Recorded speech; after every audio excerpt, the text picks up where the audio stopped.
আসসালামু আলাইকুম বন্ধুরা, সবাই কেমন আছেন?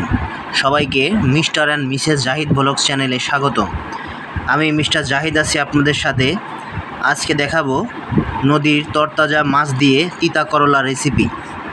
ভিডিওটি দেখতে হলে অবশ্যই সঙ্গে থাকুন। রান্না করার জন্য মাছটাকে সুন্দর করে পরিষ্কার করে ধুয়ে নিয়েছি। কেটে নিয়েছি 2টা বড় সাইজের করলা এবং কাঁচামরিচ। কেটে নিয়েছি 2টা বড় সাইজের আলু। কেটে নিয়েছি 4টা বড় সাইজের পেঁয়াজ। নিয়েছি কাঁচা জিরা বাটা। চলে যাওয়া যাক রান্নাঘরে। চুলায় কড়াই বসিয়ে দিয়েছি, তেল গরম হয়ে গিয়েছে। দিয়ে দেব পেঁয়াজ কুচি। পেঁয়াজটাকে সুন্দর করে ভেজে নেব। পেঁয়াজটাকে একটু ভেজে নিয়েছি। দিয়ে দেব কেটে রাখা কাঁচামরিচ। পেঁয়াজ এবং মরিচটাকে সুন্দর করে ভেজে নিয়েছি। এখন দিয়ে দেব পরিমাণ মতো পানি। দিয়ে দেব পরিমাণ মতো লবণ, পরিমাণ মতো হলুদ গুঁড়া, পরিমাণ মতো মরিচ গুঁড়া। ভালোভাবে কষিয়ে নিতে হবে। মশলাটাকে সুন্দর করে কষিয়ে নিয়েছি। এখন দিয়ে দেব কেটে রাখা আলু।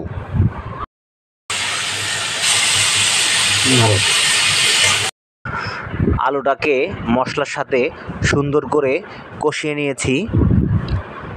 এখন দিয়ে দেব কেটে রাখা তিতা করলা।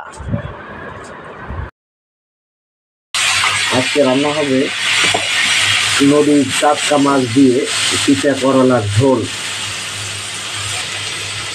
গরমের দিনে তিতা করলার ঝোল স্বাস্থ্যের জন্য দারুণ উপকারী একটা খাবার।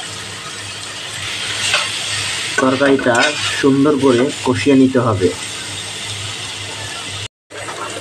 তরকারিটা সুন্দর করে কষিয়ে নিয়েছি। এখন দিয়ে দেব ঝোলের জন্য পরিমাণ মতো পানি। তরকারিটা সিদ্ধ হওয়ার জন্য ঢাকনা দিয়ে ঢেকে দেব। ঢাকনা দেব। চলে আসলাম কিছু সময় পরে।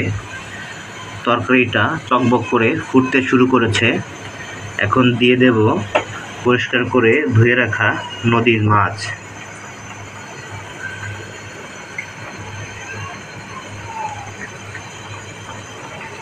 তিতা করলা দিয়ে নদীর টাটকা মাছের রেসিপি। আপনারা বাসায় এভাবে রান্না করে খেতে পারেন। গরমের দিনে তিতা করলা শরীরের জন্য দারুণ উপকারী একটা খাবার। তরকারিটা সিদ্ধ হওয়ার জন্য আবার একটু ঢেকে দেব। চলে আসলাম কিছু সময় পর। সুন্দর একটা ফ্লেভার বের হয়েছে তরকারি দিয়ে। ঝোলটা শুকিয়ে এসেছে। এখন দিয়ে দেব বেটে রাখা কাঁচা জিরা। তরকারিতে কাঁচা জিরা দিলে তরকারির ফ্লেভারটা অনেকটাই বেড়ে যায়। খেতে দারুণ সুস্বাদু লাগে। বন্ধুরা, তরকারি প্রায় হয়ে গিয়েছে। আর একটু পরে নামিয়ে নেব।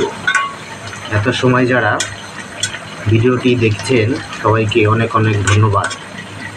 যারা এখনও আমার চ্যানেলটি সাবস্ক্রাইব করেন নাই, প্লিজ চ্যানেলটি সাবস্ক্রাইব করে আমাদের পাশে থাকবেন। দেখা হবে নতুন কোনো ভিডিও নিয়ে। ততক্ষণ সবাই ভালো থাকবেন, সুস্থ থাকবেন। আল্লাহ হাফেজ।